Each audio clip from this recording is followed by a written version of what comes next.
each other. This project called the Star Formation Reference Survey was born. The motivation here is to understand how different indicators behave relative to each other for a variety of galaxies covering a large range in intrinsic and physical properties, and most importantly, have a sample with a very well-defined selection criteria. Now, this last point is very important because one of the shortcomings of the star formation studies done in the 1990s was that the sample was compiled from the existing archives, which limited their usefulness and made it very difficult to compare the findings across different studies. But for the Star Formation Reference Survey, this shortcoming was overcome by selecting galaxies from a three-dimensional space mapped by the 60 micron luminosity, the flux ratio of 100 micron to 60 microns, and the KS minus 60 colors. These three quantities act as proxies for the star formation rate, for the dust temperature, and for the specific star formation rate, respectively. And a representative sample from this binned three-dimensional space was chosen and was assigned weights such that by applying the weights back to the correlations which we obtained from this sample, one could recover the trends as they would be observed for the entire parent catalog. Now, the reason we didn't want to work with the entire parent catalog containing more than 15,000 galaxies, but a much smaller sample, because we wanted to study each galaxy in much more greater detail, and the access to multi-wavelength data becomes possible for most of the sample when we have a smaller sample size. Now, these images shown here are simply two-dimensional projections of the three-dimensional space from which the sample is chosen. The symbol sizes here represent the weight assigned to the galaxy, such that the larger symbols are for rare galaxies, while the smaller symbols represent the more common galaxies in the local universe and definitely in the sample.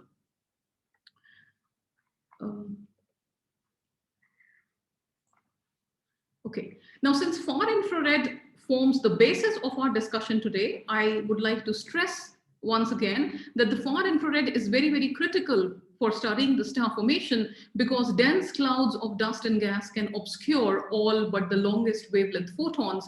But it was not until the mid-1990s when these mysteries of holes in the sky were solved, when far infrared instruments enabled us to peer into the darkness and observe the unseen light.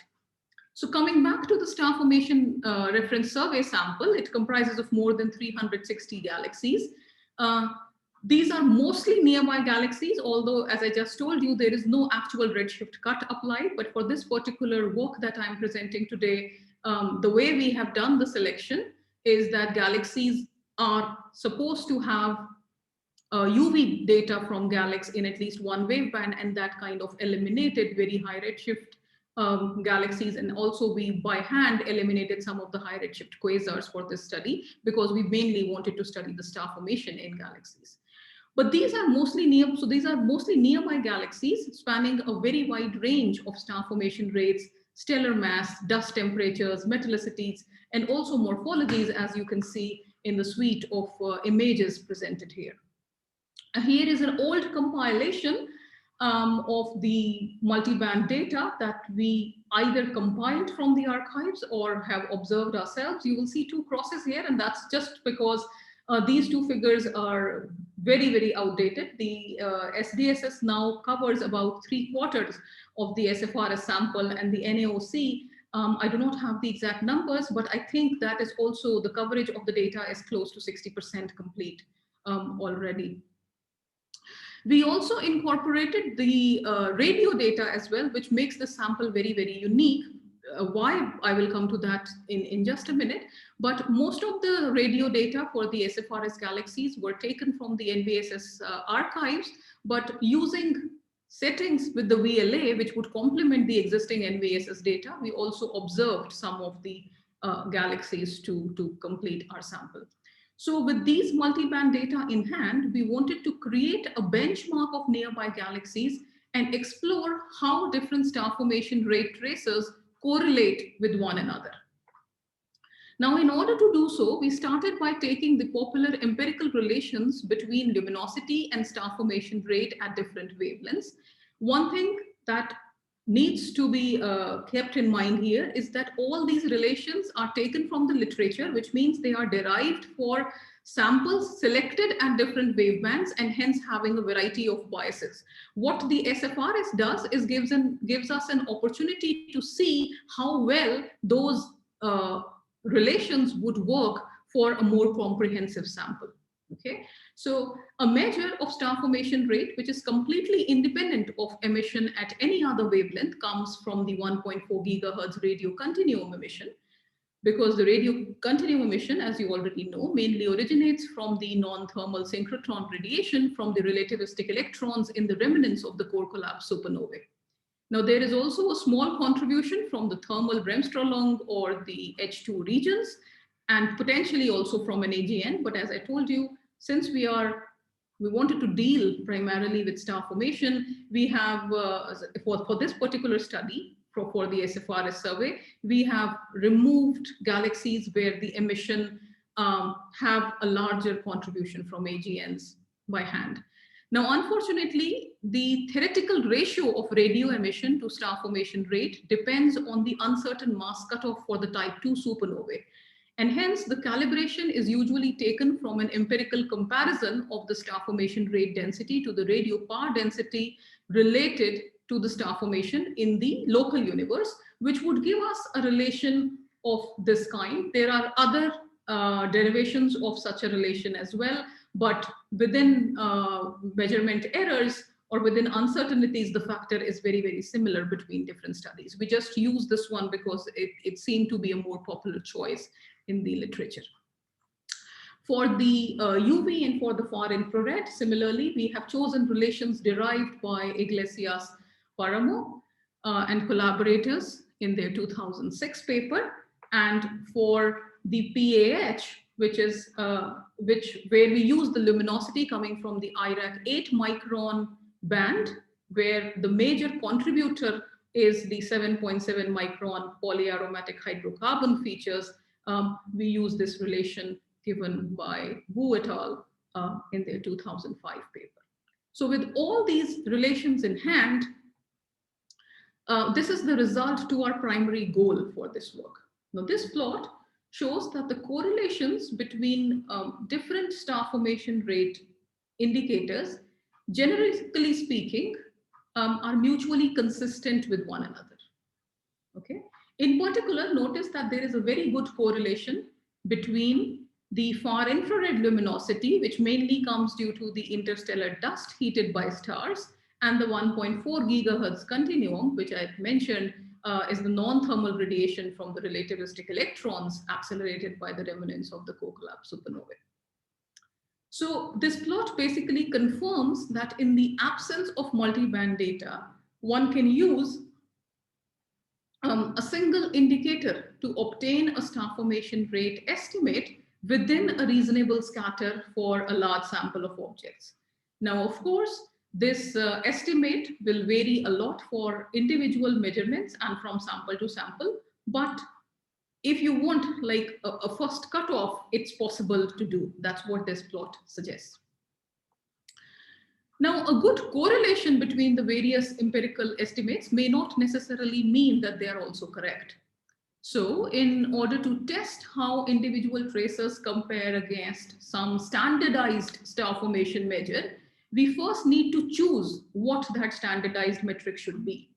Now, we can always consider the far infrared as the golden benchmark, but even though far infrared is a good measure for estimating the star formation rate, it suffers from at least two major complications.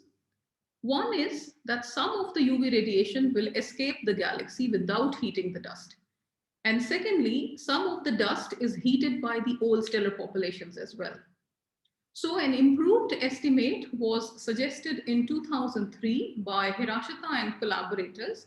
There were many other groups I should mention who came with similar formulations around the same time, but to the best of my knowledge, this was the first paper which suggested this quantity, which I have referred for simplicity here as total star formation rate. It is essentially a bolometric measure of the star formation rate that we want to measure. Now, this formulation eliminates the far infrared luminosity due to dust heated by old stars by using this factor eta. So considering this total star formation rate as the gold standard now, we can compare star formation rates estimated at individual wavebands with this total measure. Without going into too much finer detail, I would like to point out two major points here. One, notice that for galaxies with intermediate luminosities, so 60 micron luminosities in the range of 9.3 to 10.7, for the red and the green points here, this is what I am referring to as the intermediate luminosity galaxies. For the star formation rate measured in wavebands which are not affected by extinction, dust extinction, the intermediate luminosity galaxies line up pretty well with the total star formation rate. So the dashed line here is the line where if the two star formation rates are equal, that's where the galaxy should be. Okay. And secondly, the far infrared emission virtually traces all the star formation for the galaxies in the uppermost quartile, which are these most luminous galaxies, the blue points here, and the lowest luminosity galaxies. The star formation rate is grossly underestimated, in fact, underestimated by up to an order of magnitude as compared to the total star formation rate. What this means is that, so this is exactly what this plot is actually showing with more clarity. That is, the far infrared emission virtually traces all the star formation for the most luminous galaxies, but the escaping UV luminosity becomes very critical for star formation rate measurement in lower luminosity galaxies. Now, for a star-forming galaxy, the intrinsic UV luminosity is proportional to the star formation rate. But dust would absorb some fraction of this UV and re-radiate the energy in the far infrared, as I told you earlier, which means that if the extinction could be measured, the corrected UV flux would then measure the total star formation rate. Now, in general, there are two methodologies for measuring the extinction in galaxies. The first kind of extinction indicators are based on the ratio of the far infrared to the UV luminosity, often called the infrared excess and denoted as IRX. This term is nothing but the ratio of the luminosities in the far infrared to the UV luminosity band, given that data in both these wavebands is available. But such a bolometric extinction indicator, in effect, will give you a measure of the total star formation rate, as we were discussing in the previous slide. However, for any method which involves the far infrared emission, the measure is imperfect because older stars can also heat dust, and also because our specific line of sight to a star forming region may not represent the average overall directions over that region because of galaxy inclination and also the morphology of the dust distribution. Okay. Nevertheless, the plot here, the top panel, shows that once you use the infrared excess to get a measure of the extinction and correct the far UV luminosity using that, you get a star formation rate pretty close to the total. In this case, in case of the SFRS sample, we actually get star formation rates corrected by about, overcorrected by 0.2 dex. The bottom panel here is very interesting because this shows you the extinction as measured by the infrared excess as a function of the total star formation rate. So what this panel is showing is that the luminous galaxies, the most luminous galaxies, which are the blue points here, have larger infrared excess, which means they have the larger bolometric correction compared to the galaxies of other luminosities. Now, the second kind of extinction indicators uses the visible or the UV spectral slope, beta, defined like so, or the Balmer decrement, which is nothing but the ratio of the flux measured from the optical spectra, the flux in H alpha to the flux in H beta, or a similar measure of reddening, which is translated to extinction by measure by means of a chosen reddening curve. Throughout this work, we have used the Calzetti reddening curve. Now, such color excess or reddening methods are the only choice of, for instance, for high redshift galaxies where the far infrared data are not available. But the major problem for this kind of methodology is that the color excess depends critically on the dust geometry relative to the emitting stars. Despite these complications, something is better than nothing. Many research groups have derived empirical relations between the UV color slope beta and the infrared excess, primarily for UV selected samples of local galaxies. By applying those to the star formation reference survey, what we want to test is how well such color excess methods work in a more representative sample. And that's exactly what this figure is showing, where you see the star formation reference survey galaxies plotted in the IRX beta space, or in a space mapped by the extinction measured using the UV spectral slope and extinction measured using the infrared excess. Now notice that in general, there is a good correlation. There is a correlation, I should say, not good, a correlation between these two extinction measures with an RMS scatter of about 0.44 dex. At the lower star formation rate end, primarily the black points here, around 3/4 of those black points, or the lowest luminosity galaxies, are quite close to the mean IRX beta relation that we derive. But the rest show the extinction measured using the infrared excess to be much lesser than the extinction measured using the beta, the UV spectral slope beta. One possibility for that could be that these galaxies have older stellar populations with intrinsically high values of beta. For the intermediate luminosity galaxies, the red and the green points, the two measures mostly follow one another with an RMS scatter of around 0.34 dex. But the scatter, as you can see, is highest for the highest luminosity galaxies, the blue point here, which is 0.56 dex. Now, please note that the geometry of dust and stars in a galaxy is crucial in determining the attenuation at any given wavelength. But while the relation between the far UV extinction and infrared excess is almost independent of dust geometry, the relation between beta and infrared excess depends strongly on the geometry of stars, gas, and dust, on dust grain properties, and also on the clumpiness of the dust. I do not have enough time at the moment to go into the details here, but I'll be happy to take questions later on.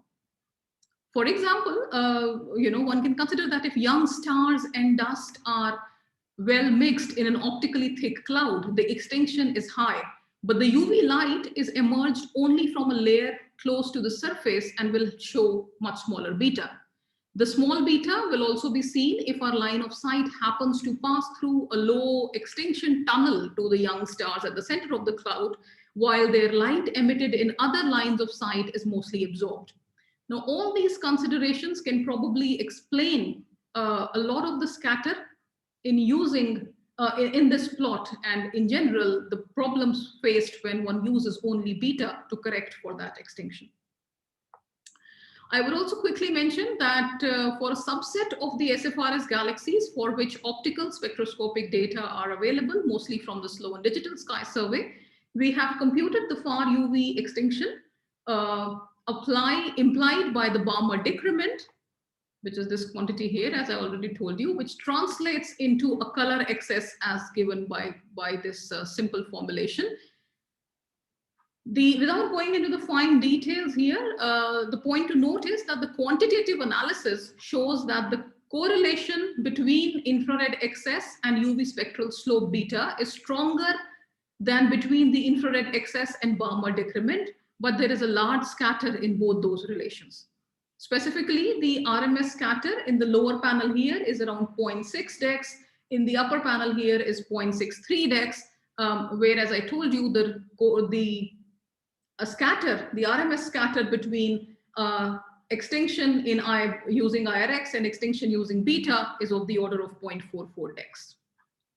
Okay, so with that, I would summarize So from this sample of far infrared selected nearby galaxies, we have learned that in the absence of multiband data, a single indicator can be used to obtain the distribution of bolometric star formation rate for a sample of galaxies within a reasonable scatter.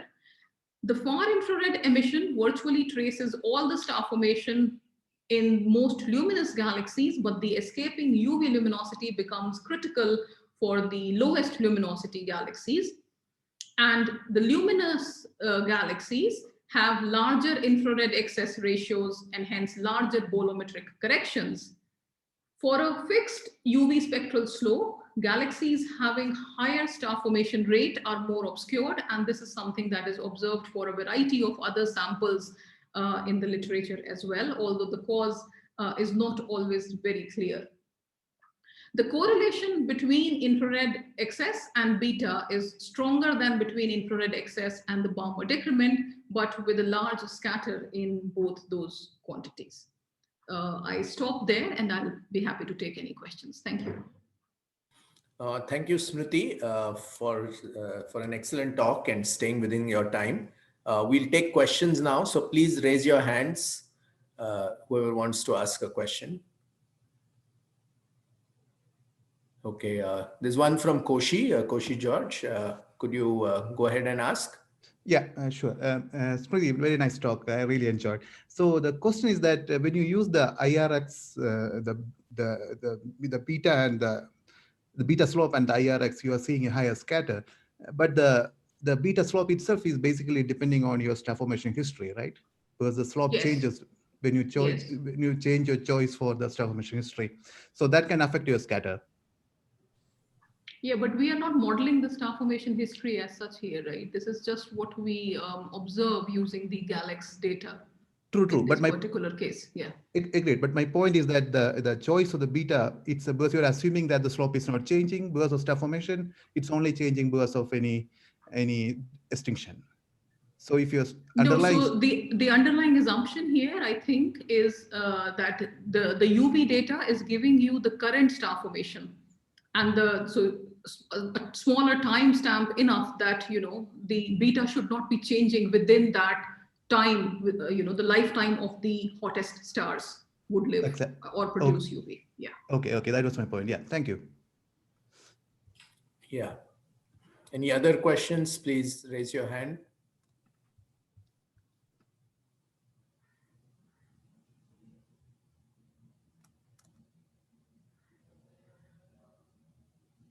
Right. I can't see any other questions at the moment. So let me ask mine, which is sort of related to what Koshi just said. So the question is that when you try to model dust extinction and star formation in a self-consistent way, one of the standard ways of doing it is to just do a full stellar population synthesis model. And you certainly have enough data points to run any of the standard stellar population synthesis codes in order to get all of these quantities like dust luminosities and dust extinction, star formation rate, stellar mass, and so on, all in one shot while using the full information. So have you tried to use that as a sort of truth table? For this particular work, we've not done that, although that has been done for the SFRS sample, because here the idea, as I said, was that, if you only have the UV data for galaxies at redshift of 1, what can you gather? Can you create a far infrared data artificially based on what you are observing in the UV or whatever? So that is what we were trying to do here. Although for another paper, I'm not sure if that's been published yet or not. For the SFRS, I think using MAGFIS, the entire star formation history has been created for all of these galaxies. Okay. But I think it would still be interesting to compare the sort of star formation that you the total star formation rate, and for instance, the kind of star formation rate that MAGFIS gives you are very, very, they, except for some outliers, mostly coming from the most luminous galaxies, they agree pretty well. Okay. Yeah. But not so much for the less luminous ones?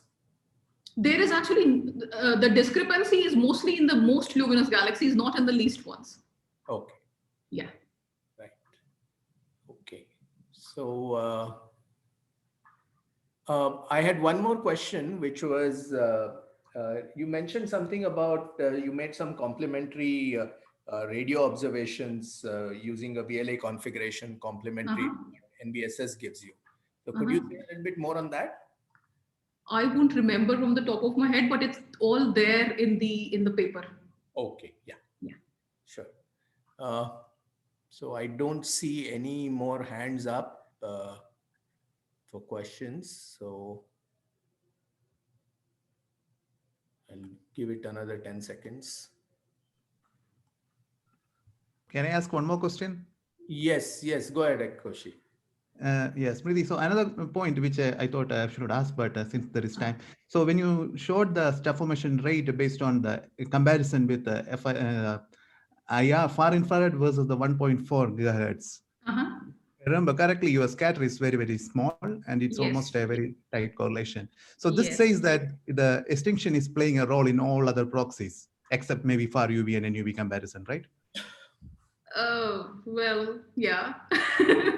Okay. Yeah. So my point is that the prescriptions over the extinction correction may be playing a role here. Yeah. Prescription. See, so okay. For the 1.4 gigahertz, the far infrared, I mean, you pick up any prescription from the literature, they agree pretty well with one another. Now, for the 1.4 gigahertz, what we found here, and this is a point I should have, I thought it would become too complicated, and I skipped it. What we found was that if you compare the 1.4 gigahertz star formation rate to the total star formation rate, so for the 1.4 gigahertz, we actually did two kinds of formulations. One is a linear dependence on the radioluminosity, and one where we took the non-linear dependence on the radioluminosity for measuring the star formation rate. And interestingly, what we find was that if you are using a non-linear formulation for the radio star formation rate, which seems to be the current favorite in the literature for people who are actually using the 1.4 gigahertz data to measure star formation rates. For the total star formation rate, you can put eta is equal to 0. And that would give you the best comparison, best in the sense that your RMS scatter is the least in that case. Okay. Yeah. Thank you. Yeah. So for 1.4 gigahertz, things are still, I think it's still work in progress, mostly. Okay. Yeah. Okay.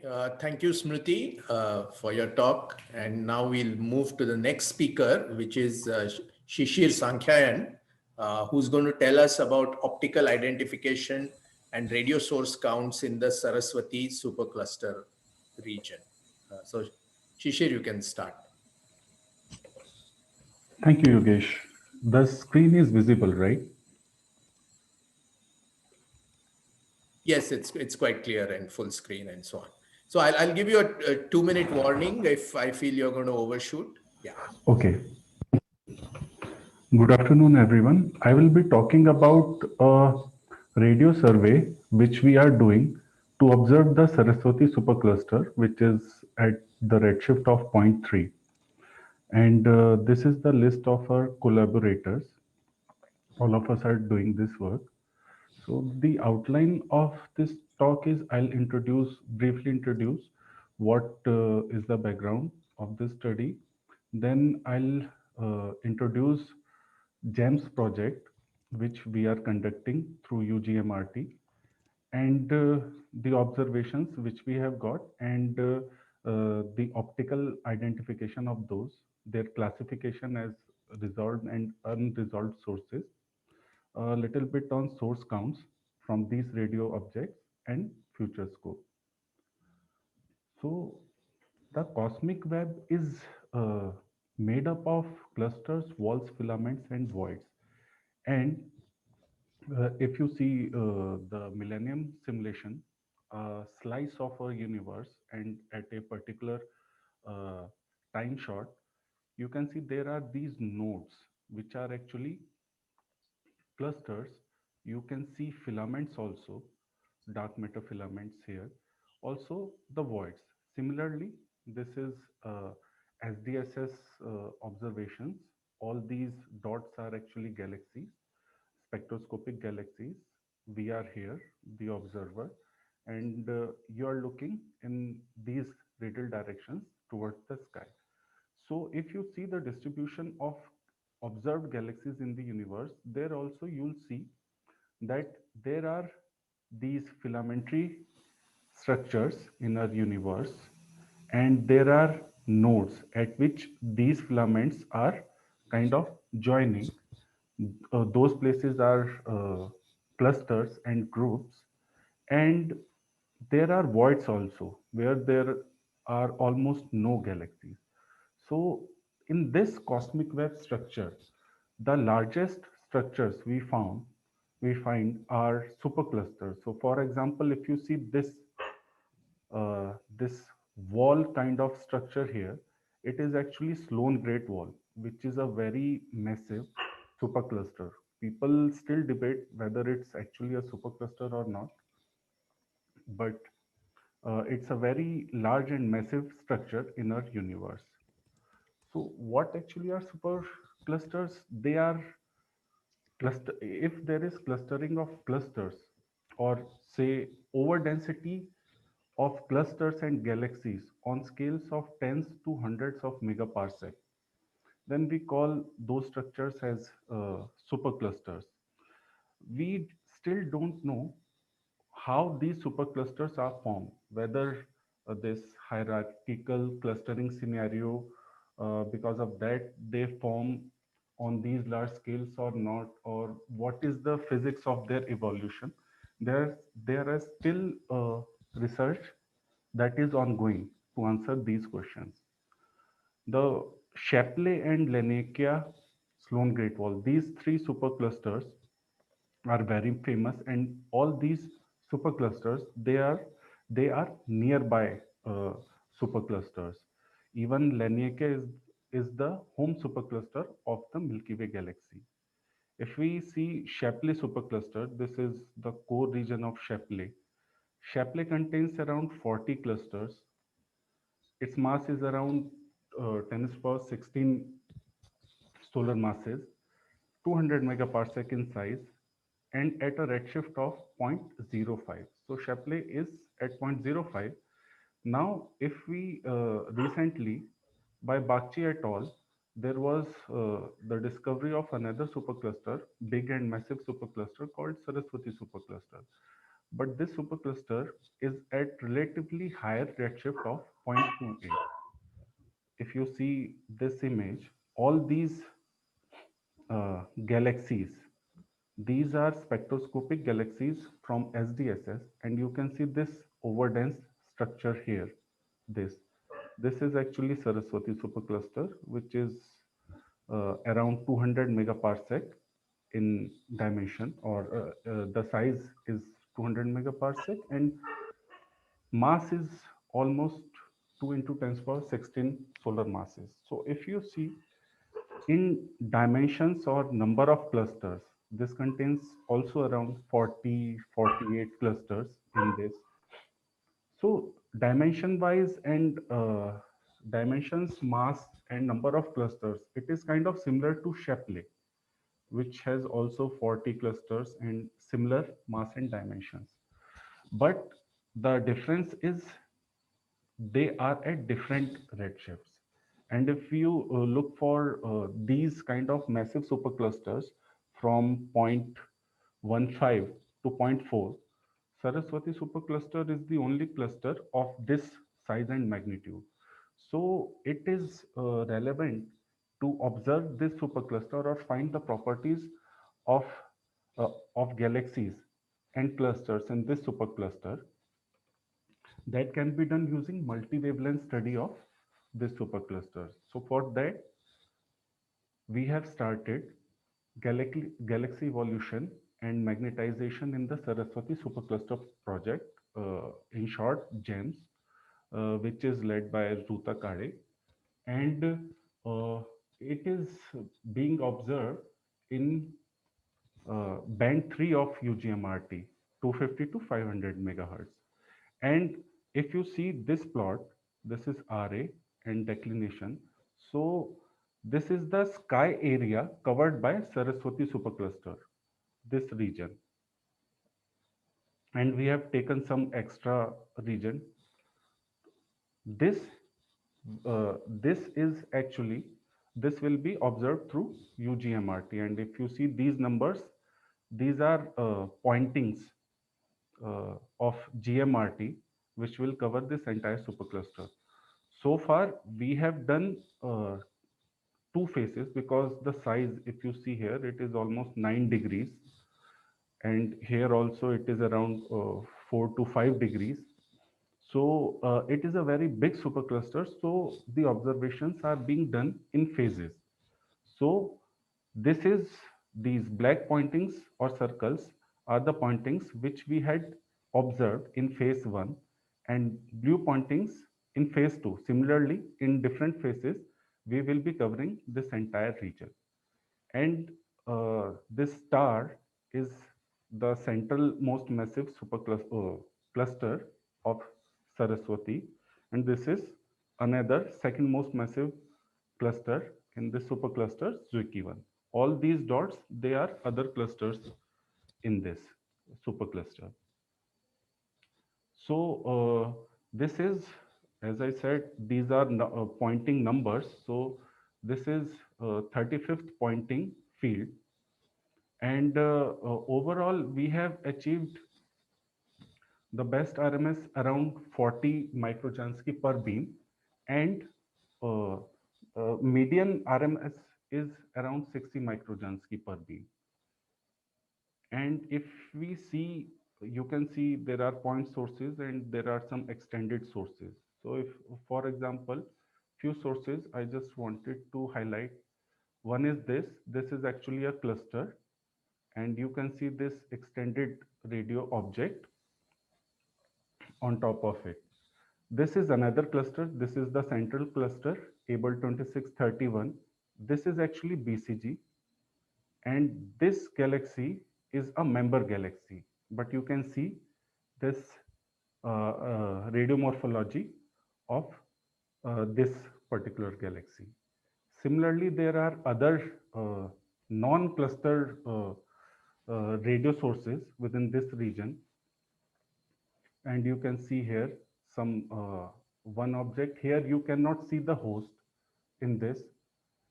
There is another galaxy, whether it is shifted or not, or we don't see the galaxy here, that is like the ongoing work which we are doing. So to see, for this talk, I have focused everything on just these 7 pointings, contiguous region.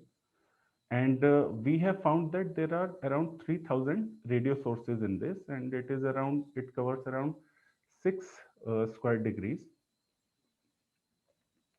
And to see how many out of 3000, how many are resolved and unresolved sources, we have applied this method by Frenzen and Chakraborty's method to identify resolved and unresolved sources with the 3 sigma significance.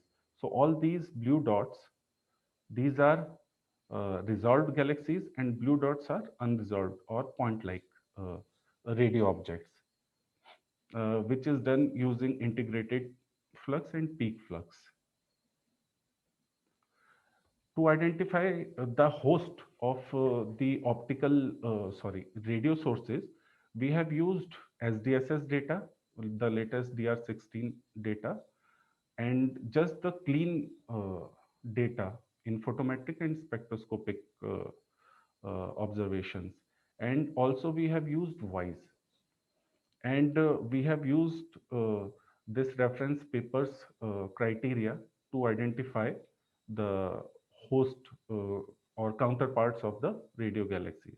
We have found that 40% of, we can identify 40% of host galaxies in SDSS and 67% in WISE.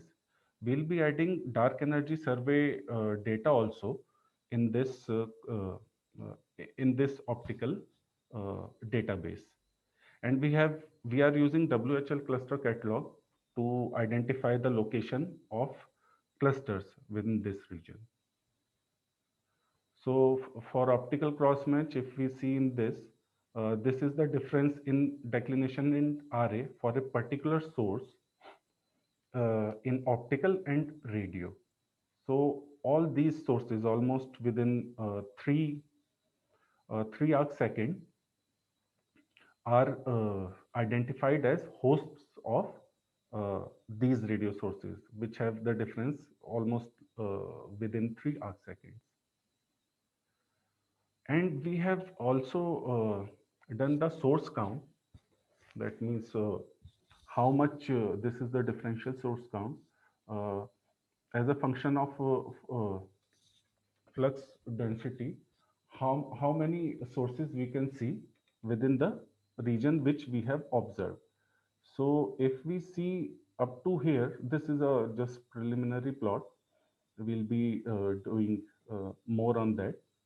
So it's kind of similar as given in Ishwar's 2020 paper, but we don't see much similarity at low flux densities. So one few things. Shishir, you should finish in about 2 minutes. Okay, thank you. So there are biases which we will be eliminating, and this is the ongoing work. And then we'll be able to see the differential source count within our observed region. For the properties of galaxies, just focusing on the brightest cluster galaxies on wise color plot, we have seen that these are BCGs in Shapley, these are in Saraswati supercluster. So there is a difference in these properties. These are kind of intermediate disks or slightly spiral than these ones. So we have also got time on Meerkat in priority A. So we will be observing Saraswati, which will give us around 10 to 15 microjansky per beam. And it will give us wide spectral coverage. When we combine Meerkat and GEMS, that will be beneficial for our study. So these are the summary points. Uh, Observation of Saraswati with UGMRT, number of sources, optical identification, and wise color properties of these objects. In future, we'll be correcting the biases, uh, just not focusing on the BCGs, but also other galaxies within and foreground and background properties uh, of all the galaxies within this region. And we'll be combining the 4 data sets, SDSS, WISE, Dark Energy Survey, and UGMRT to make a master catalog, which will be beneficial for the community. Thank you. Thank you very much, Shishir. We have time for a couple of quick questions. So please raise your hand, and if you would like to ask a question. Okay, let me kick it off while we wait Okay. people to ask. Uh, I have a question about your log n log s curve, which looks really wrong. I mean, it seems to fall off pretty Yeah, precipitously. yeah, yeah. So, I mean, it could be much more than a bias correction. So, do you have any idea what's going on? Yeah, it might be because of the binning which we are doing. So maybe few of the sources which are there. So that may be because of some artificial source which is there, because we have done this through PyBDSF. We are yet to identify some spurious sources by visual inspection. So maybe that might be the case. But as I said, this is just a preliminary result. We still have to check this. Okay. There is a question from Shantanu Desai. You want to go ahead, Yeah, Shantanu? so maybe I missed this since I came a few minutes late. So has Saraswati been seen in the Planck SZ catalog? Uh, SZ catalog, so now uh, Zeldovich. Planck as the cluster catalog, right? Yeah, yeah. Yeah, so 2018 or able, 16 is the latest. I forget. yes, I think able 26, the two most massive clusters of Saraswati. So able 2631, it is seen in SG catalog, and Zuiki, I'm not sure, but I think that has also been seen. So just these two have been seen, these two clusters. Right. Okay, so we don't have time for more questions, so we will move on. But remember, on Slack there is a channel that has been created called Extragalactic Astronomy. You can post your questions there, and I encourage the speakers to check there and respond to the questions. Okay. There's one question which has come in on the chat. What is the astrometric accuracy of your GMRT maps? You want to quickly answer that? Uh, I think I I don't think if remember. it is, if it's a band 3 observation, right? Yes, yes. Band 3 will be about an arc second or so. Oh, right, right. It is around one arc second, right, right. Yes. Sorry. Okay. Yeah. Anyway, we have to move on. The next speaker is going to be Abhisek Mohapatra, who's going to tell us about physical conditions and redshift evolution of low Z C3 absorbers. Abhishek, over to you. Yeah, thank you. Can you see my screen now? Yes, it's full screen and it's perfect. Yeah. Okay.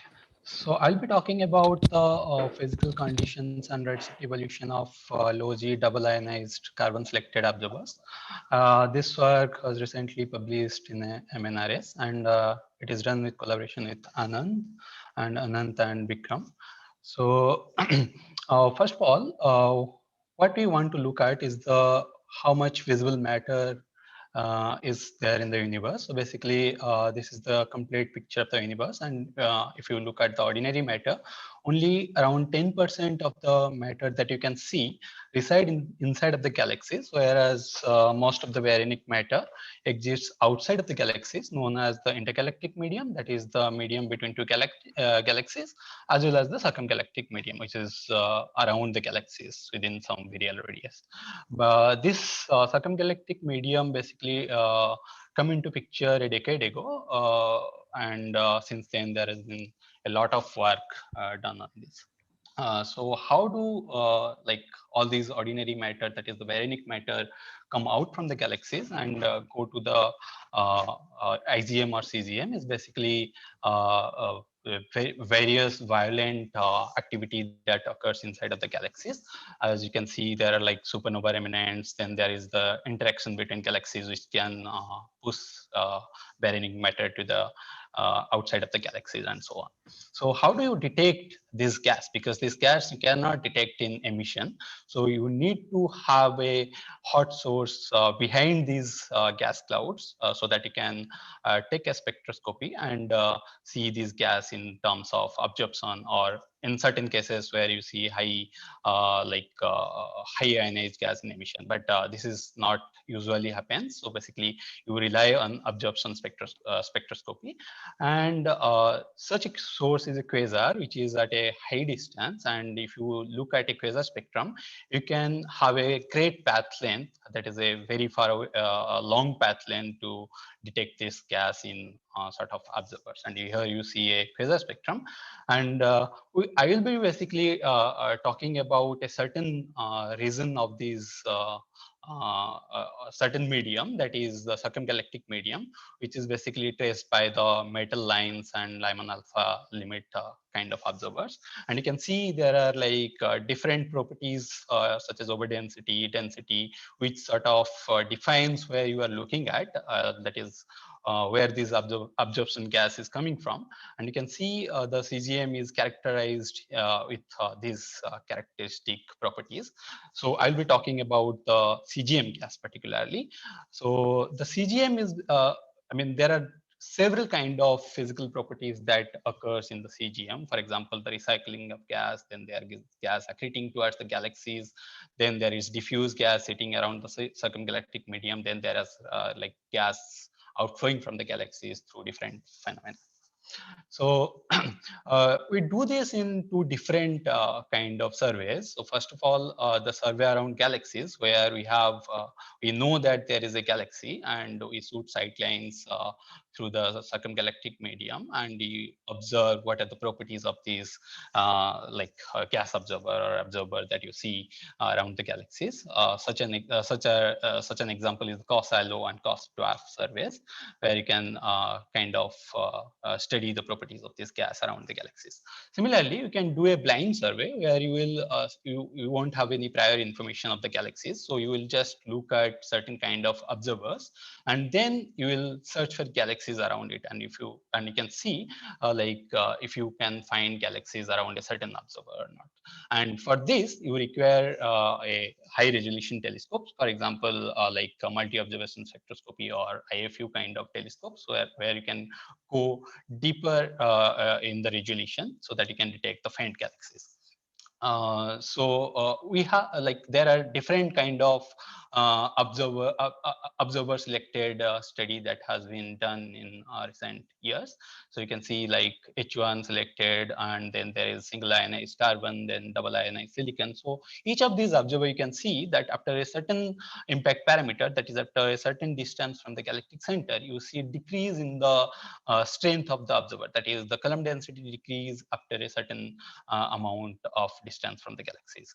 So you can see there are like numerous number of observers used, but we are particularly interested in the C3 selected observers. Why we are interested in the C3 selected observers is basically this is a very strongest transition of carbon, and this sort of trace the cool circumgalactic medium, the diffuse circumgalactic medium with temperature of 10 to the 4 Kelvin, and since we can have C3 plus additional component of C2 or C4, depending on which telescope we use, we can actually constrain the density and metallicity of the gas observer well using the photoionized code cloudy and with external ultraviolet background and so on. So we have used the data from VLT UVS, cake hires at high redshift, whereas we use HST cost data for low redshift study. And you can see there is different of resolution for which you can do component-wide analysis in the high jet, whereas you won't be able to do component-wise analysis in low Z because of the resolution limit. So we do system-wise analysis, and we can do both of for both the cases we can do system-wise analysis. And you can see at high Z we can have C3 with C4, and at low Z we can have observation of C2 plus C3s. So for photoionization model, what we do is we use basically a ratio of two consecutive ionization stages of particular metal ions, for example, C3 by C2 or C3 by C4 to constrain the density. So as you can see, the carbon abundances basically depends on this ionization correction factor, which comes from the photoionization model. And if you can, if you use the ratio, the metallicity factor will go away, so that you can strongly constrain the ionization correction factor, which will indeed give the density of the gas observer. Then you can match with the column density from your observation with the models to get what is the carbon abundances, that is the metallicity of the gas observer. So we do that using photoionization models, cloudy version 17.02, and then we use the Kairos Rhiannon ultraviolet background to model this system.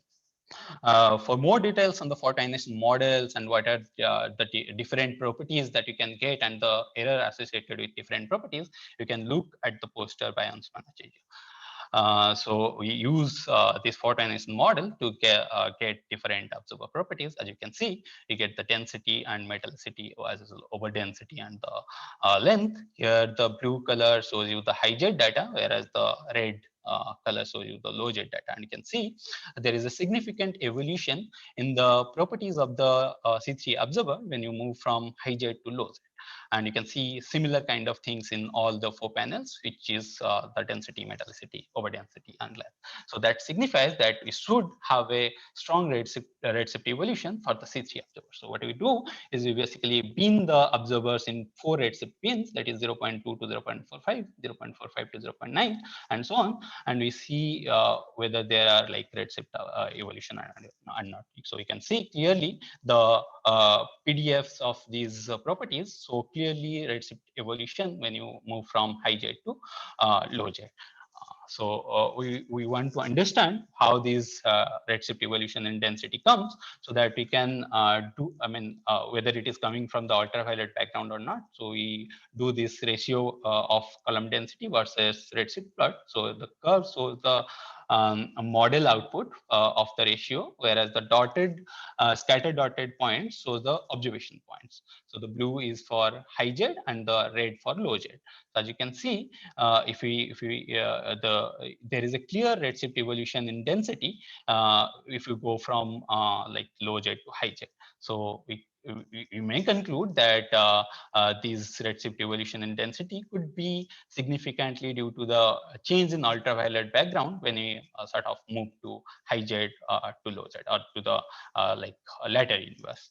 And it signifies that the ratio C4 to C3 require slightly lower NH values as inferred from the C3 by C2 ratio. As you can see, the density is slightly lower compared to the C3 by C2 ratio. However, since we do not have these C4 data at low Z, we cannot see conclusive evidence of what can be seen in the observation. So in fact, the reality is of course disappointing, and we have to wait for some time to get some C4 data with high resolution telescopes.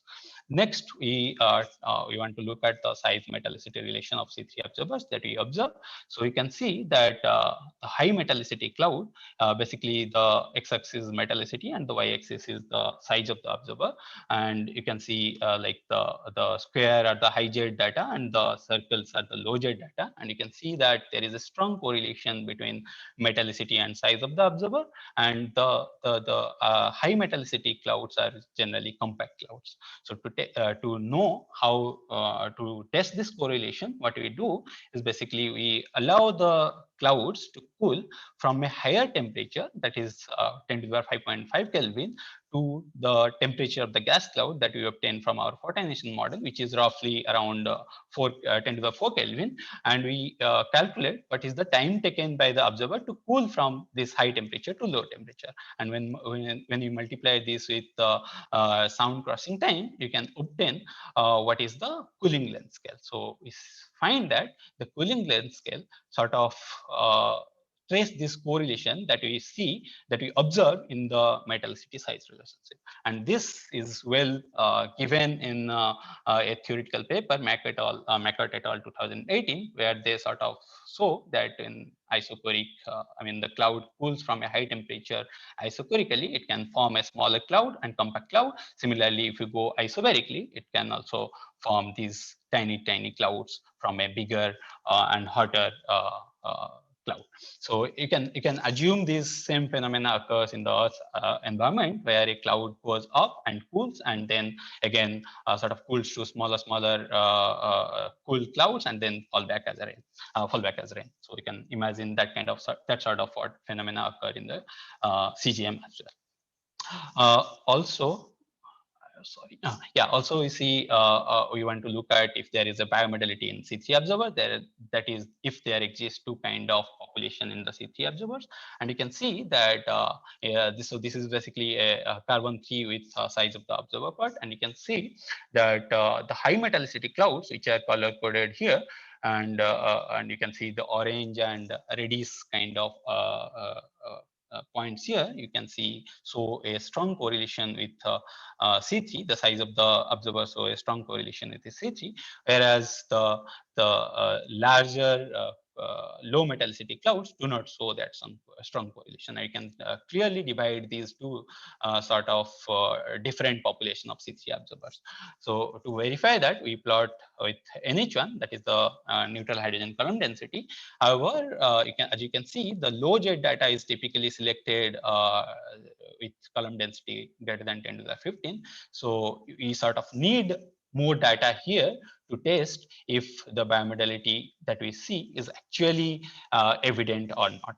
So then we sort of see how the metallicity evolves across the redshift and compare the metallicity evolution with different type of observers that typically trace the galaxy environment. Here, 2 minutes. Thank you. So you can see that the metallicity evolution traced by these C3 observers sort of trace the subdamped Lyman alpha observers for the high metallicity branch observers, as well as the partial limit system or Lyman limit system sort of trace the low metallicity branch system. So it indicates that the C3 observers could be linked to the galaxy environment, and they can sort of use as a tracer as the damped Lyman alpha and the Lyman limit system. Basically, the damped Lyman alpha and Lyman limit system are way less than what we can observe in what we can observe as metal absorption in quasar spectra. So this can be useful to sort of use as a proxy of tracing the galaxy environment. So next, what we intend to do is basically so whatever data I showed you is basically in the yellow line, and you can see using different telescopes what is the redshift space we can probe using C3 plus C4 and C3 plus C2. The blue is C3 plus C4 and the red color is for C3 plus C2, and you can see only this much window we have covered at high Z, and at low Z this much window we have covered. Basically, you need like sort of high resolution and data to cover all these redshift range. So we have like telescopes which can observe, but the resolution is not that good enough. And more importantly, we do not have any telescope currently which can sort of observe this gap in here. So, but with the cubes coming in 2024 or so, you can have some glimpse of this data where you can cover around 2 billion year of the evolution of C3 observer in the universe. So that's the target. You have to fill this gap and increase more data at high redshift to sort of figure out what kind of evolution these C3 observers show us.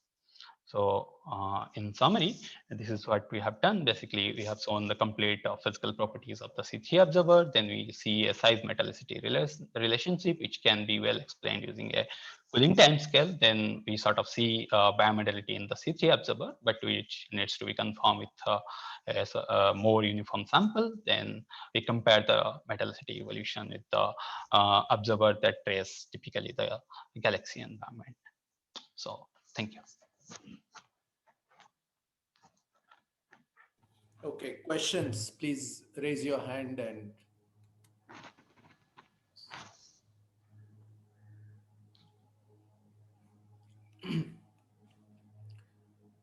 okay, let me kick off again if there's no one else. If you go to this last plot where you said you want to fill in the gap between redshift 1 and 2 in the sample.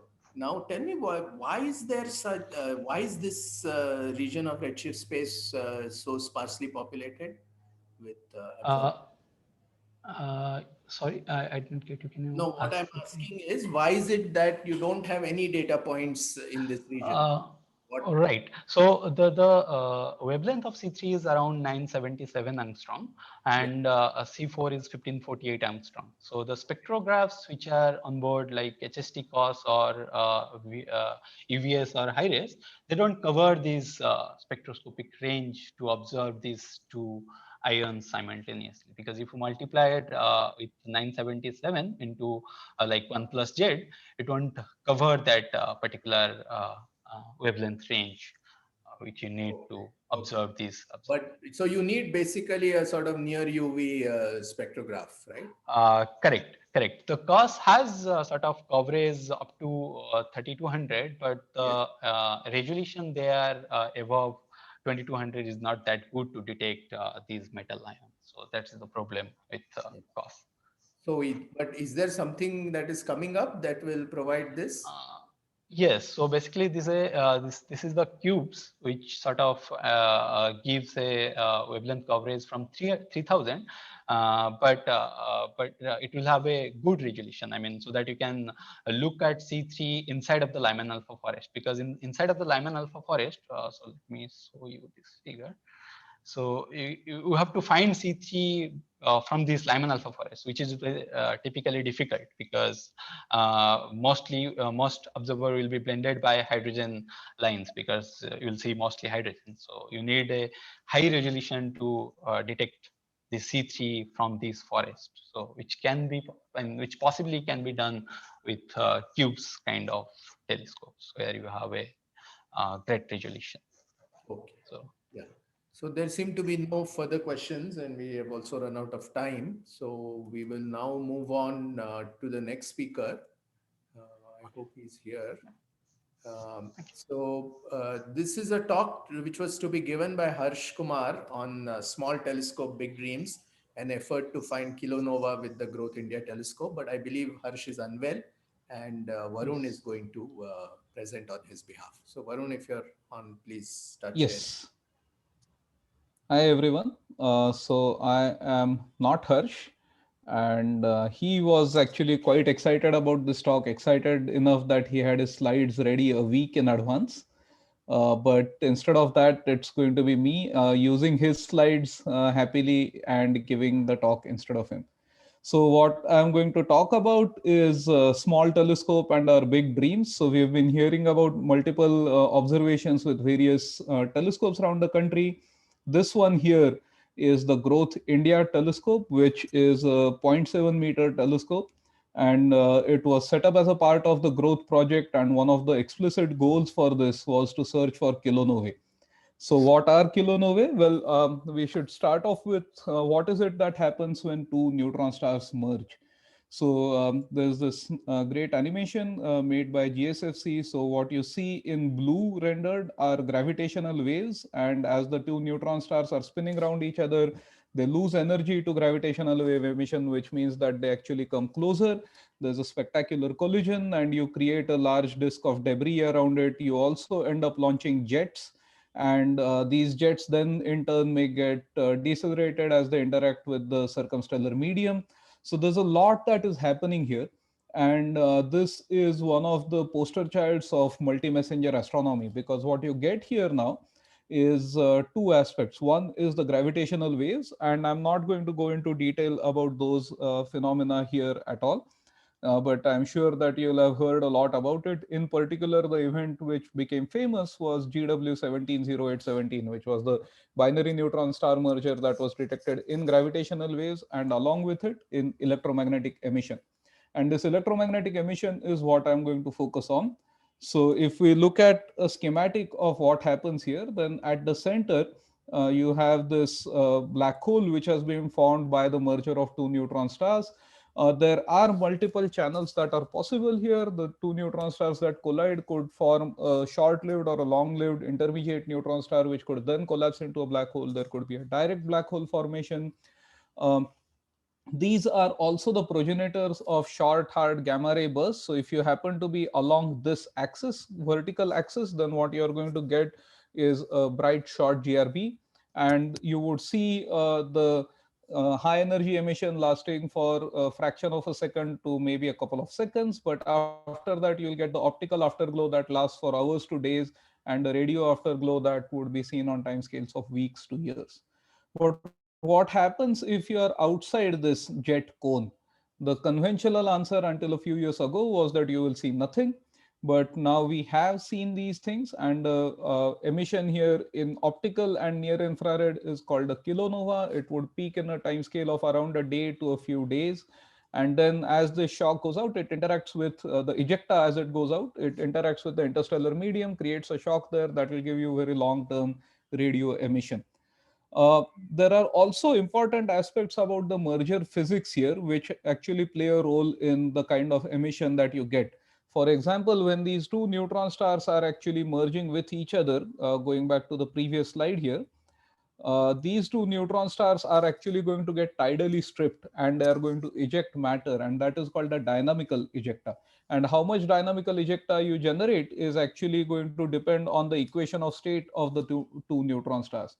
And after that, you have a disk that is formed around that thing after the merger, and neutrinos and emission coming from the center is actually going to drive winds from that disk, and that is called the wind ejecta. And the properties of all of these really depend on the specific properties of the neutron stars.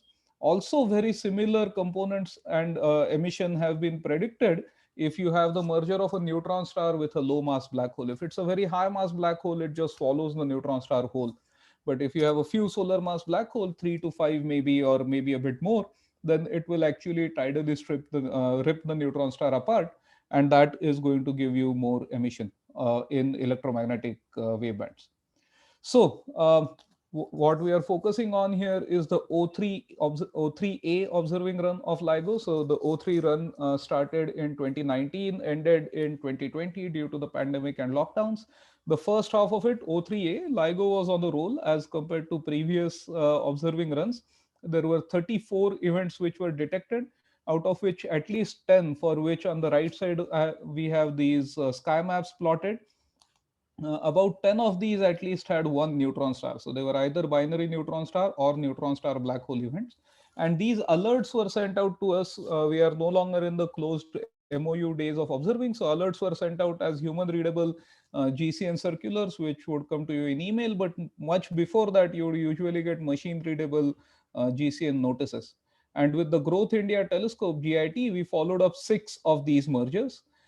Depending on the sky area and the uncertainty, we actually did either targeted follow-up or tiled follow-up. So if you have too large a region of the sky, like this event down here, then with our telescope, we can't possibly try to cover this entire part of the sky. So what we did was we followed up candidates which were reported by others. On the other hand, if the localization is relatively small, then what we can do is we can try to cover the complete localization area. And among all of these, first some details about the Growth India telescope. This is a 0.7 meter f6.5 telescope. It has a moderate field of view. It's wider than other optical telescopes in the country at 0.7 by 0.7 degrees. And we have a nice back illuminated cooled and or CCD camera here, which is a 4K sensor. So that gives us this nice field of view and good sensitivity. It's also a fully robotic telescope. We have other telescopes which are used for remote observing and which are robotic capable, but this is actually the first one that operates in a fully autonomous mode. So we give it a list of target, it does its observations by itself, data downloading, processing, everything is autonomous. We have good sensitivity in about a 10-minute exposure we have SDSS filters. So in the SDSS R prime band, we get about 21st magnitude. But by observing for more than 2 hours, we have actually managed to go down all the way to 23rd magnitude in our exposures, which is very impressive for such a small telescope. So here is the particular event that I'll talk about, S190426C. That's event on 26th of April 2019. This was the initial localization of the event that was given out as soon as the event was detected. And a few days later, it was updated. You can notice that there are 3 main regions. There's a North Polar Cap, there's a long northern banana, and then there are some southern islands that are visible here. And what we did within our collaboration was we split this up, saying that we will observe this part, the Zwicky Transient Facility Telescope would observe this, and DECAM on CTIO would observe this. A couple of days later, the LIGO scientific collaboration updated their sky maps. The south virtually disappeared. All of their efforts in following up from DECAM were wasted, but there is a paper published on that. What also changed later, by the way, and this happened much later, is that the initial classification said that there's almost a 50% chance that this is a binary neutron star merger, and a 24% chance that this is a mass gap event, which means one of the objects is actually in that 3 to 5 solar mass range. That's definitely too heavy to be a neutron star, but confirmed astrophysical stellar mass black holes, we don't know any of them below 5 solar masses. So that's a mass gap that is present in that range. Much later, with offline analysis, they actually revised it and said that this is most likely a terrestrial event. So this is most likely a noise event. And by then, our observations had long ended. But since we have the data, we are still going ahead and processing it. This is also a test of our pipelines and processing abilities. So how do we cover this area? Well, as I said, the two partner telescopes, one of them covered this part, one covered this part. But what we did was we focused on this polar cap, which is about a 7 by 7 degree area. And this is how we observed it by taking multiple images spanning about 10 nights. What we did was we created a schedule of partially overlapping tiles that would actually cover this polar cap in 2 nights. That was too large to cover in a single one. And over 10 days, we obtained about 356 images, which covered 17% of the probability region. Now that might sound like a small number. It's not close to 100, but I'll give you context for that number a bit later. The data were downloaded in real time via automated scripts, and the basic real-time processing was also done in autonomous mode. Here is quite a mouthful, details of what our workflow looks like. Let me break this up. First, we actually observe and we download the data. It comes to IIT Bombay. After that, the next box here is the basic processing of data, where we are doing all of our flat feeding, bias correction, astrometry, and so on. The third box here is the first magic box. The code actually queries a few online catalogs, checks astrometry from that, corrects photometry, but along the way, it also looks for new isolated point sources. In case there is something that is a bright hostless transient, this is where we would detect it. This was the only pipeline that was actually functional at the time of the event.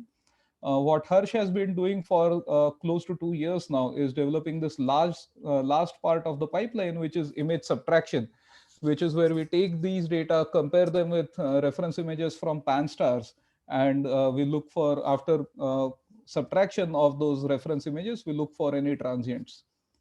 So when you have developed a pipeline, one question, of course, is how efficient is it? Well, first, let's look at the performance of the pipeline. I'll explain this figure in a minute. But the pipeline is now automated. It is running about 1/3 of real-time speed right now. We divide the image into 16 cutouts. Each observation with overheads is about 11 minutes or so. And we take about 20 to 30 minutes to process each image. There is one important factor to note here, which is that all of this is happening on a single, currently a 4-year-old desktop computer. Typically, when you look at large collaborations doing image subtraction, they do it on computing clusters. But we are looking at a situation here where we can do it on a single desktop. We actually have a new machine to speed this up. So we did a test where we injected a lot of sources and we tried to process them and recover them. And we got about a 94% retrieval rate. Okay, and there are various arcs shown here.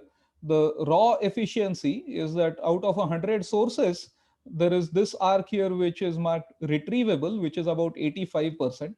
And that is a problem with accessing Pan-STARRS reference images close to the North Pole. Okay, this is a problem that is known in Pan-STARRS, that the coverage over there is not very good. There are images with bad astrometry and so on, and we lose 15% just to that. So if we scale to that, saying that out of the sky that we could have processed, how well do we do? The answer comes out to be about 94% in the first test.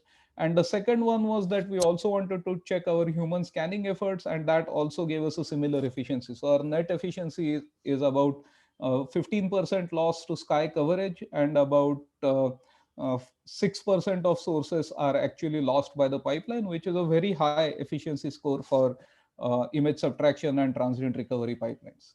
Varun, you should finish in yeah, about... I have only 2 slides left. Thanks. So what did we find? Well, we covered 22 square degrees and about 17% probability. That was actually larger coverage than DECAM. The image subtraction pipeline started off with 2 million candidates. After doing image subtraction, a bunch of automated cuts brought it down to 2,000.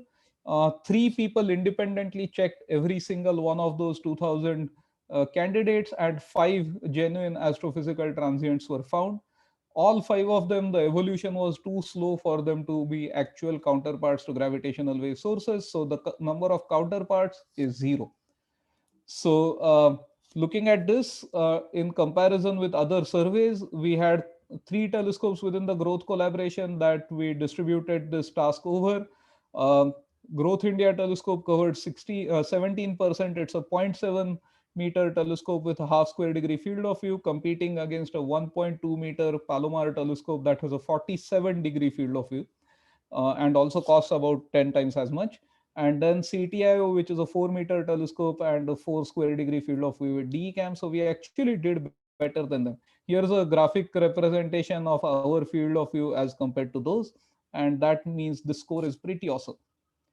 While there are no counterparts, there is still useful science we can do. So what are plotted here are a band of models with different, remember I talked about 2 components of the ejecta. There could be dynamical ejecta and then disk wind that comes after that. And if you look at all of these, then our these triangles that are plotted here are our upper limits for various images that we can say that a transient that was brighter than that would have been detected. And in the first day, the transient is still expected to rise, but on days 2 and 3, we can actually put very good upper limits where we can rule out if in that 17% of the localization, if the neutron star merger happened in that part of the sky, then we can actually rule out the heaviest disk wind ejecta, and also we can rule out, these are a function of viewing angles and so on. I will be happy to discuss these models offline if anyone is interested. So that brings me to the summary. We followed it up as a part of our growth collaboration with working with the Zwicky Transient Facility and DECAM. We have a nice, efficient and robust pipeline, which is now the pipeline itself is also fully autonomous. It's great that we could actually cover 17% of the probability. We found 5 transients. None of them is actually the counterpart, but we can still put in some constraints on some theoretical models. I showed you models only from one group. We are working to compare it with 3 or 4 other groups as well.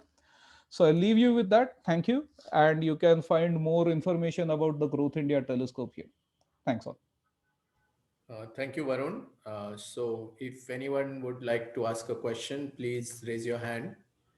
I don't see any hands immediately raised. Let me quickly start it off. So I was really confused about how you managed your performance relative to the ZTF and the CTIO 4 meter.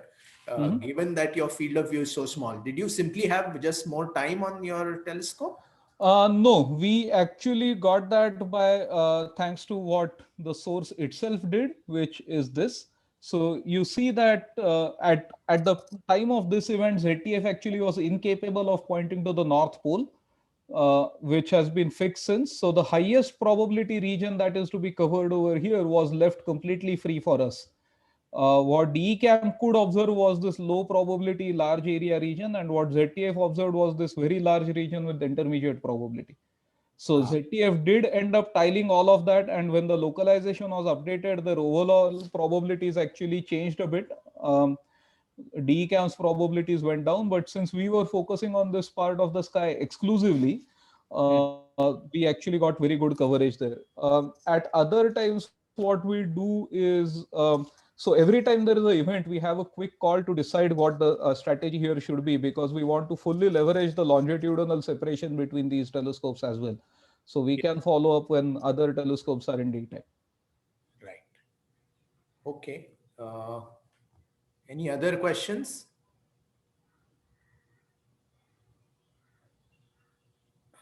I don't see any raised hands, and we are running about 10 minutes late, so I'm going to move on. But again, if people want to ask questions, please use the Slack channel and ask your questions. Okay, so now we move on to the last speaker of the day, which is Shasvath Kapadia of Harbingers and Higher Modes, Improved Gravitational Wave Early Warning of Compact Binary Mergers. So Shasvath, please share your screen and start. Hello, am I audible? Yes, you're audible, and your screen is not completely full screen. We can still see. Now it is. Now it is. Okay. Go ahead. Oh, okay, great. Well, first of all, I'd like to thank the organizers for giving me this opportunity to speak about our work, which we've done at ICTS, and also as part of the LIGO India scientific collaboration. This work is based on a couple of papers, which I've put down here on the slide. So if you're interested, please do take a look at those papers after the talk. So like the title itself suggests, this talk is going to be focused on something called gravitational wave early warning. And in some ways, actually, it's nice that my talk is right after Varun's talk because the two are actually closely complementary with respect to each other. So let me first try to motivate why we need gravitational wave early warning, and hopefully that will also give you an idea of what exactly I mean by gravitational wave early warning. Okay, so all right, so this slide, I think Varun has already explained very well, so I don't need to go in depth here. So the simulation that you see over here is the simulation of GW170817, which is a merger of a binary neutron stars. Arguably, it started a new kind of multi-messenger astronomy, which includes both gravitational waves and electromagnetic counterparts. There were a number of scientific riches that this event enabled us to learn, including it gave us an independent measurement of the Hubble constant, an unprecedented probe of the neutron star equation of state. It told us that binary neutron stars are sites where heavy elements such as gold and platinum get synthesized. It was the it also enabled us to know that kilonovae are associated with binary neutron stars, short GRBs are associated with binary neutron stars, and the amount of science from this event was truly fantastic. Now, in spite of all of that, the fact still remains that the announcement of this event with respect to the time of the merger was delayed by about 30 minutes. So we have potentially missed additional science that we could have gotten if the reporting was prompter. Specifically, we missed any science that could have happened right around the time of the merger. We could have also missed any potential intermediate merger products such as supermassive or hypermassive neutron stars.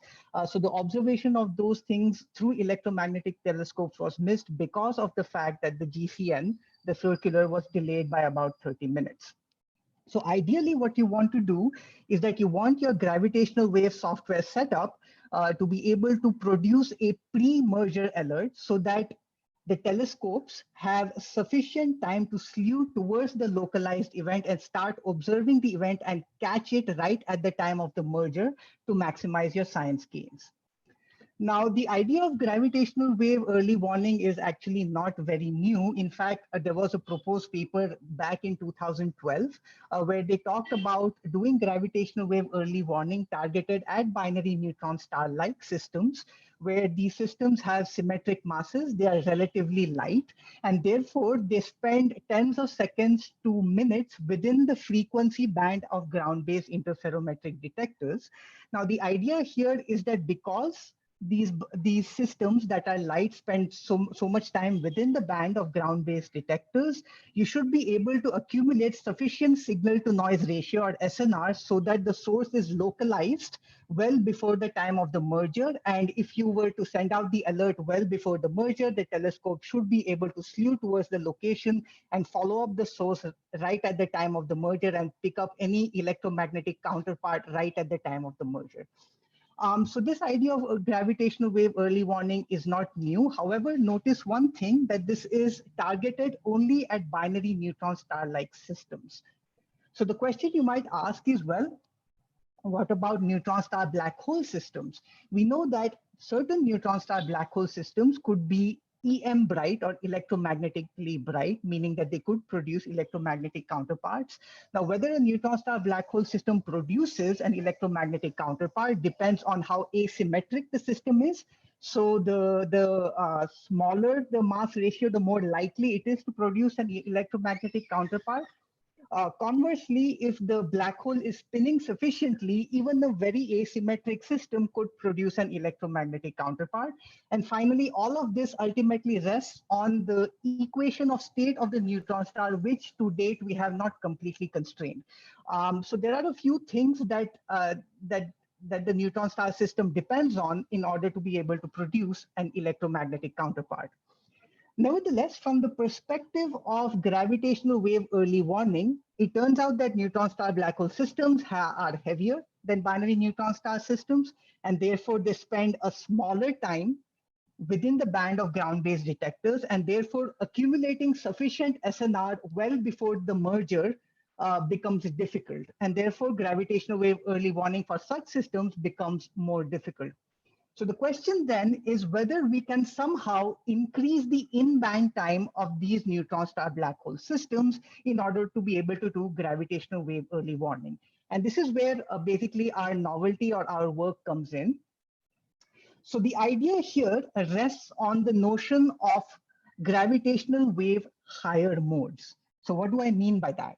So the gravitational wave strain can basically be expressed in the basis of spin-weighted spherical harmonics. That's the YLMs that you see on the right-hand side here.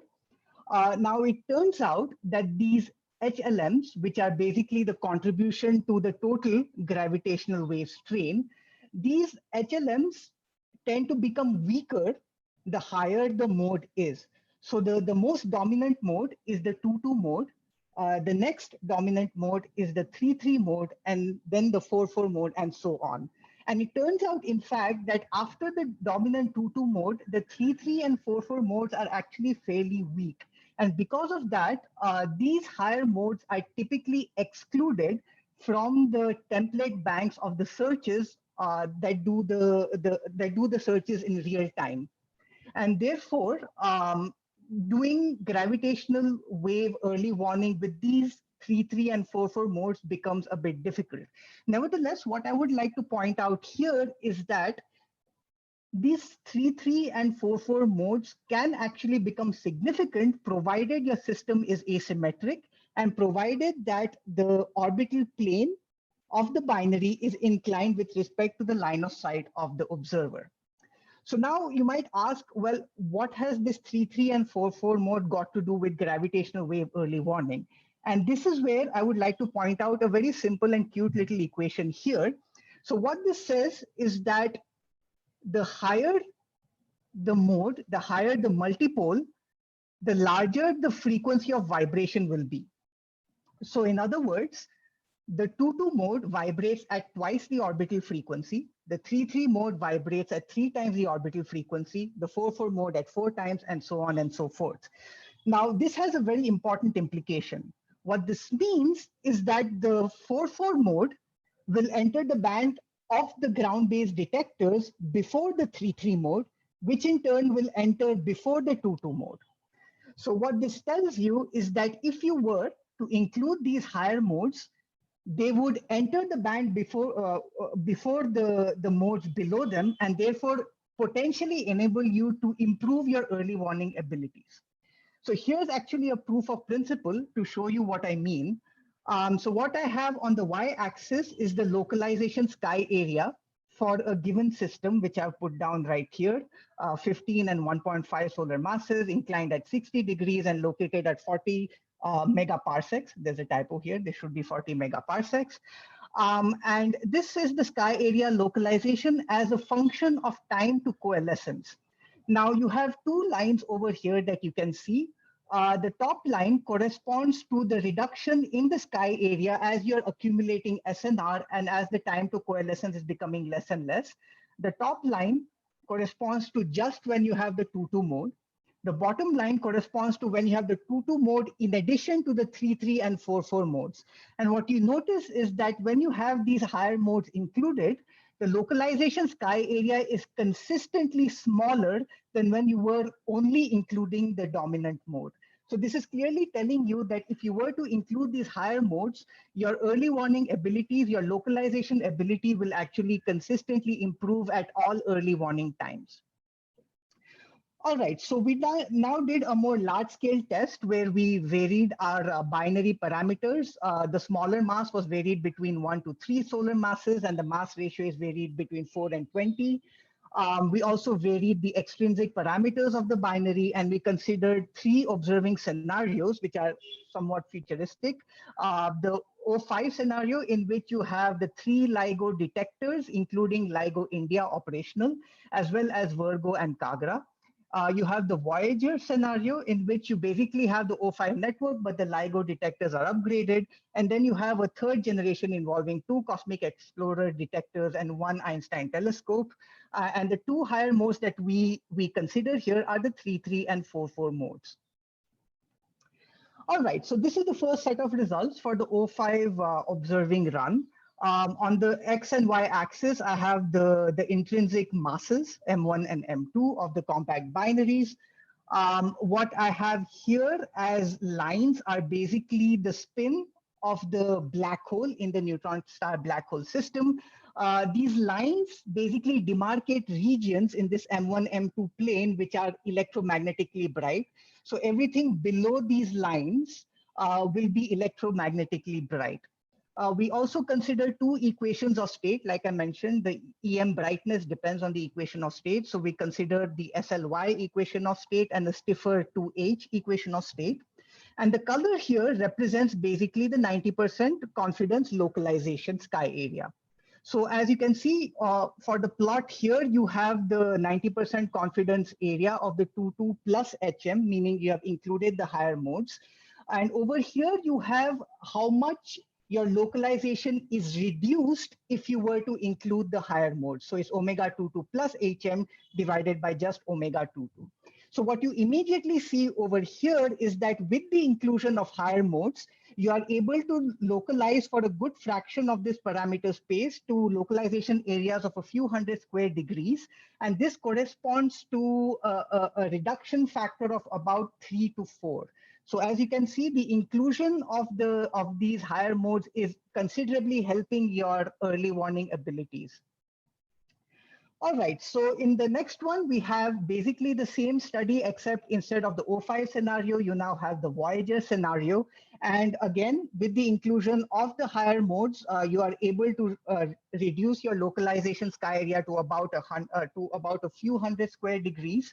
And this corresponds to a reduction factor now of about 5 to 6, as opposed to 3 to 4 before. So again, this is telling you that as your detectors are getting more sensitive, including higher modes will significantly help you in GW early warning.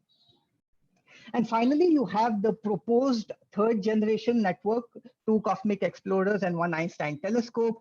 And here you can see that including the higher modes gives you absolutely spectacular results for gravitational wave early warning. What this shows you is that if you were to say that we are targeting a localization sky area of 100 square degrees, then with the inclusion of higher modes, you will be able to improve your early warning time by over a minute for a large fraction of the M1, M2 parameter space of the neutron star black hole system. Now, there are a few other things, of course, that we need to do over there. We just varied the M1 and M2, whereas we kept the distance to a fixed value. You should finish in about a couple of minutes. Yes, I will be done very soon. So here we vary the extrinsic parameters. So we vary the distance as well as the inclination. And what this shows you on the top panel, that variation of the inclination, as long as you are in the region of relatively large inclinations, you do not actually lose out much on the localization sky area.